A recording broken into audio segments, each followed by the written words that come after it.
So this morning, I had a little bit of coffee. I had 4 ounces of coffee, and my blood pressure was incredibly high.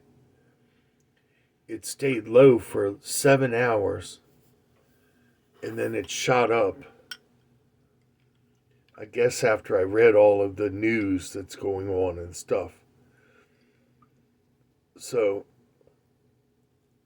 that's not unusual because victims of abuse tend to handle things subconsciously, almost like a second personality, where when I was a child on my own, having gotten the boot at 15 years old with just the clothes on my back, I always would say to myself, well, Will take care of it. Like Will was another personality. And deep in my subconscious, that's the way my mind handles things, is that, well, it's going to be okay. Will's going to take care of it. And the ironic thing was that my family, when they put me out, they were like, well, Will's going to be okay. He'll be okay. He'll be okay living on the street with drug addicts and prostitutes, 15-year-old kid. But see, I was smart.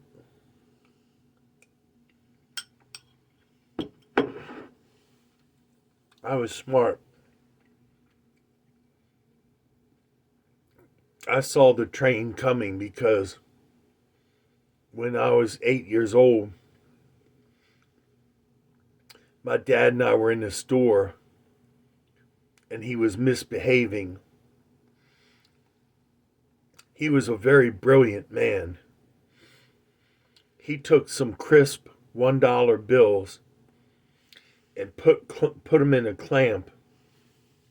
Then he coated the top of the $1 bills with rubber glue, and he made a $1 bill notepad. So when we went to check out, it was like $6.95. Back then, $6.95 would buy you a car practically. It's a totally different economy. So my dad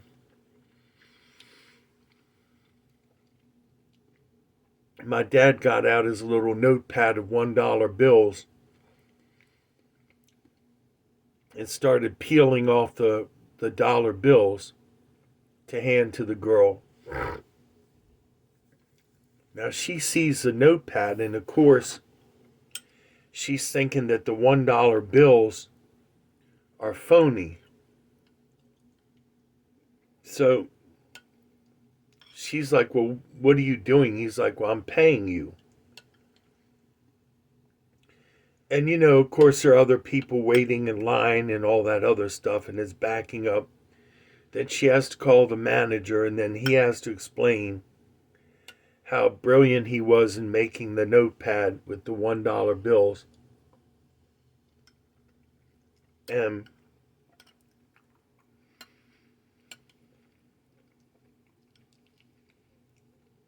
the store was actually very gracious in accepting the money.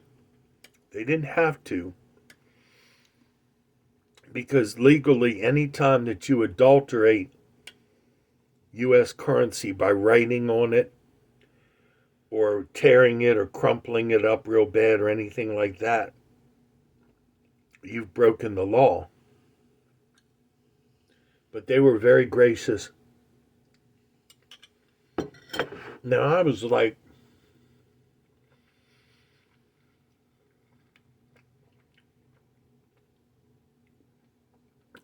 Buck, come on, man. I'm 8 years old and you're 58 years old, and I got to beg you to behave yourself out in public. So I grew up very fast. I was estranged from my father as a toddler because of something that he did to my brother. So my brother, well, karma got us because my family, this is 1959, my family went to a white-only beach. And my father rented a beautiful Impala Super Sport. It was this color blue with a red interior. And it had the twin antennas in the back and all of that. Beautiful convertible. And it was like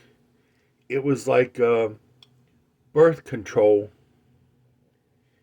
in the 50s, because we were crawling all around on the trunk lid of the car as it's going down the highway. We could have easily fallen out. My father,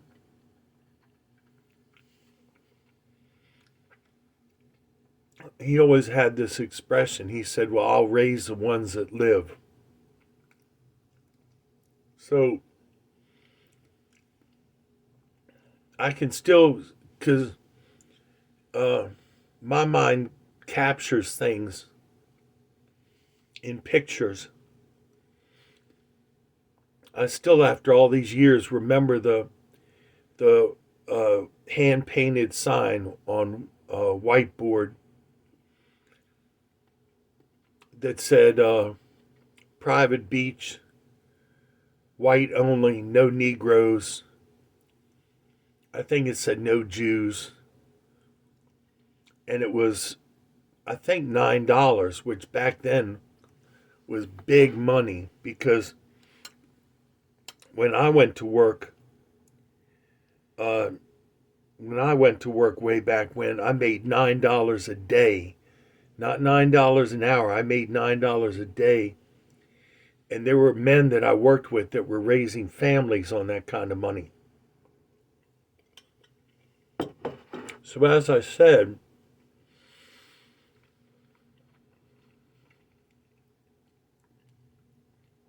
karma caught up with us. We went there in the convertible. The beach was beautifully clean and tranquil, but there were no beach umbrellas or anything available. And we spent all day out in the water in the sun. And the interesting thing was the water had a shelf where you were only in 2 or 3 feet of water at the most. And then finally the shelf broke off and you would go way down into the water if you wanted to. So for little kids, it was perfect for my parents. And my mother dug her feet into the sand and she would snap beans. I never remember eating the beans, but she had this pan of beans and she would look at my father and snap the beans. Snap the bean. And she was a very brilliant woman. They were both eggheads. She was an Egyptologist. He was a very famous author. So, in any case, we come back home and my brother and I are so badly burned that we got blisters on our shoulders full of this goopy, sandy water. And my mother stripped us down and covered us with Noxzema cold cream and wrapped us in fresh sheets to absorb the blood and the ooze. Just like we were burn victims. So the next day, my brother was out on the back porch eating a grilled cheese sandwich like a little squirrel. He always was very careful to mind his own business. My father came out with a bottle of Old Spice cologne, and he dumped the Old Spice in his hand and went to my brother and slapped him on the chest and the belly, right onto the sunburn, with the Old Spice that had, alcohol in it, so it burned. My brother threw the sandwich up in the air and ran out of the room screaming. "Ah!" So I was off in the corner, and my father was like, "Come here, boy." I'm like, "No." "Come here, boy." "No." "I'm your father." "Yes." "Come here, boy." "No." So I kind of scooted out between his legs and took off, and I would not have anything to do with him after that. And believe me, that made him very angry, and a lot of animosity between us. So at times when I tried to cozy up to him and get back on good terms, he had this magneto that came out of an old crank phone.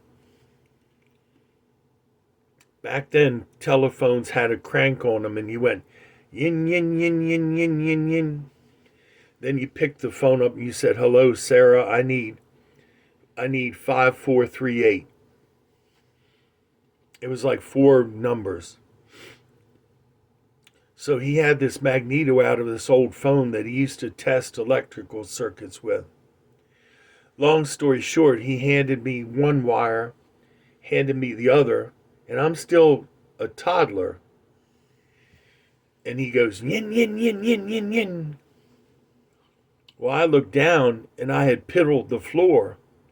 I'm holding the wires and I had peed myself. So that was one of 3 times that he tricked me and shocked me. So we never had any kind of relationship.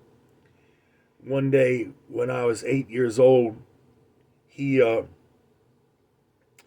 I was around 8 years old, and color TVs were relatively new for the masses. They had colored TVs, but they were very primitive and really expensive. And one of the companies had brought the price down on color TVs, and they came out with a square tube instead of the round. It was a big deal. And they decided to run The Wizard of Oz, which was made in 1939, in color.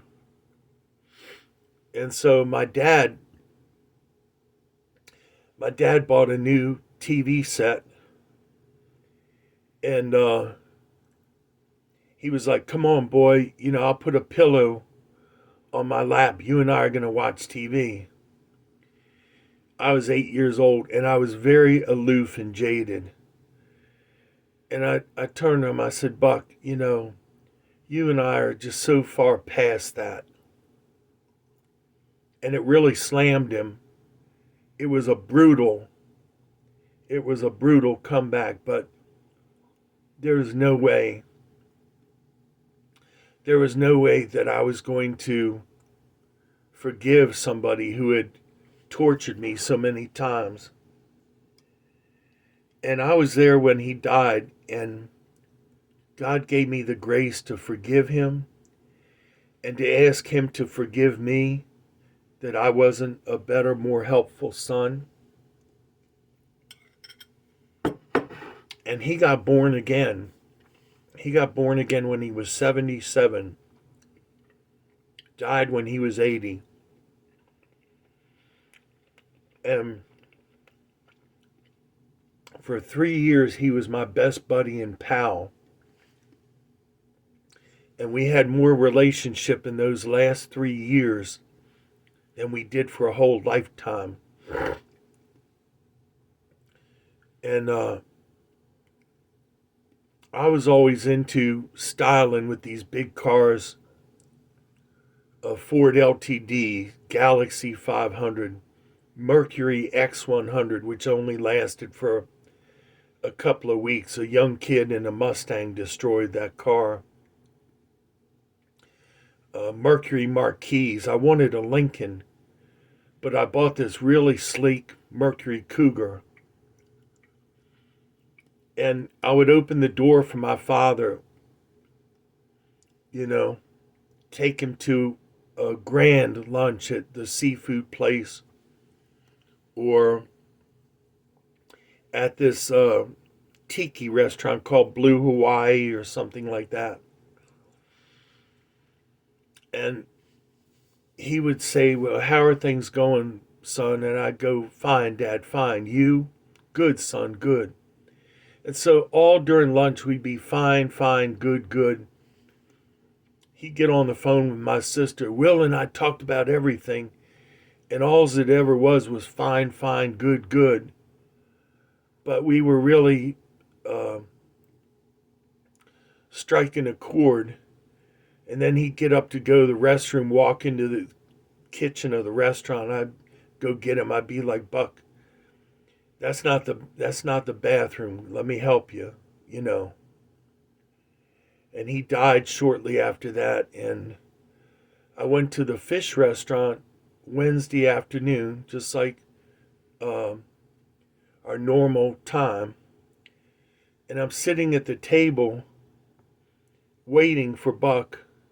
And it occurred to me that he had passed. So I was sitting there looking at my watch, expecting Buck to come back to the table, but he had passed. It's hard to describe. It's just one of those feelings of intense remorse and loneliness. Intense.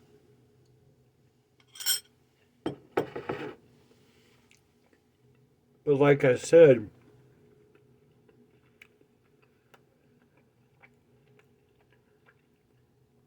I was with him at the hospital 11:30 at night when he passed.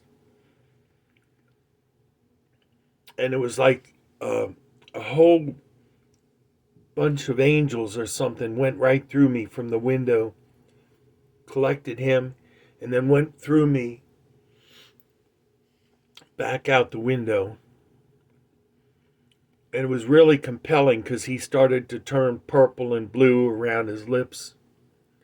And they didn't turn off the life support machine, so he was still going.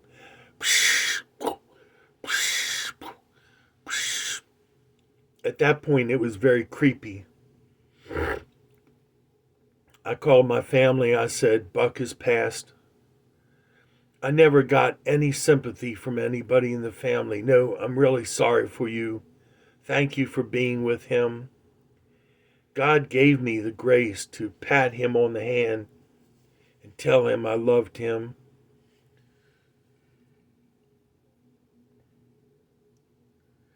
And tell him everything was going to be okay and that I wouldn't be far behind. So, fam, my point being is you have to give God a chance to work things out in your life for the good. You can't see the good now. But just think if he hadn't gotten born again and I hadn't gotten born again and I had said something hateful on his deathbed that I would regret for the rest of my life. You can't tell me that God is not a good God. He gave me that grace. Now,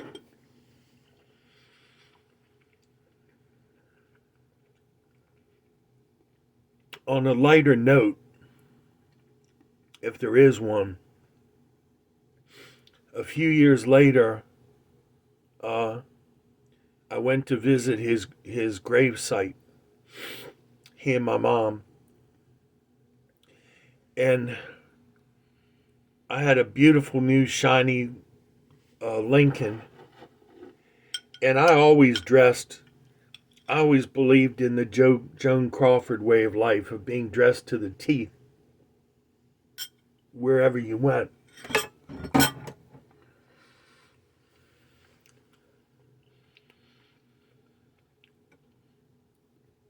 I remember going one night to an ice cream store, and I had a tuxedo I used to like to wear at night.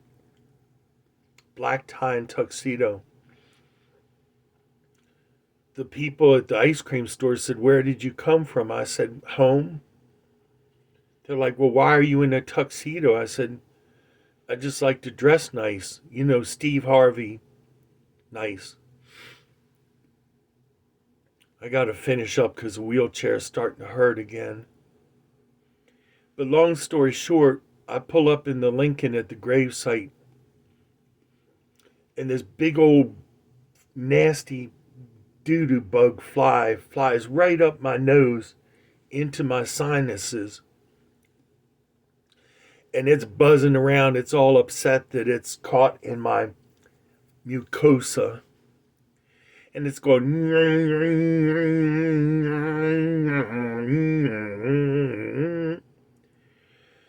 So I do everything. I'm like going like this and like that, trying to get it into my throat so I can spit it out. But the problem is I'm at the gravesite and there are other people watching me, and they're already noticing that I'm getting ready to hawk up a big lunger. So I get the fly in my mouth, which is a gross thing. And it's in my mouth. But I said to myself, if I spit at the gravesite, people will think that I'm spitting on my father's grave. So I go running back to the Lincoln, and I open up the door and grab the coffee cup and spit the fly out into the cold cup of coffee. And then I try and rinse my mouth out with a little bit of coffee, spit it back into the cup, to get all the fly germs out. Because I'd read about this woman that had a fly go up into her sinuses, and it laid grubs and it ate on her brain, and then she wrecked her car, and when they did the autopsy, they found out that her brain was full of grubs. So that horror was on my mind. But that was the last time I ever went to my father's gravesite. And now, of course, I can't, being bedridden. But I know that I'll see him soon in heaven. I've already had dreams of him, and he's like 30 years old, friendly with jet black hair. I almost didn't recognize him. But fam, like I said, believe on the goodness of God and believe that God has a plan for your life if you give him a chance to work it out, because it's not just you. He has to work it out with the people and surroundings around you. So don't give up hope. Things might not be easy, but be encouraged. And if you want a good channel that's encouraging, go to Tom's channel at Watchman River. It's an excellent channel. You'll be encouraged. And don't forget that I love you, but God loves you more. Poppity Pops out.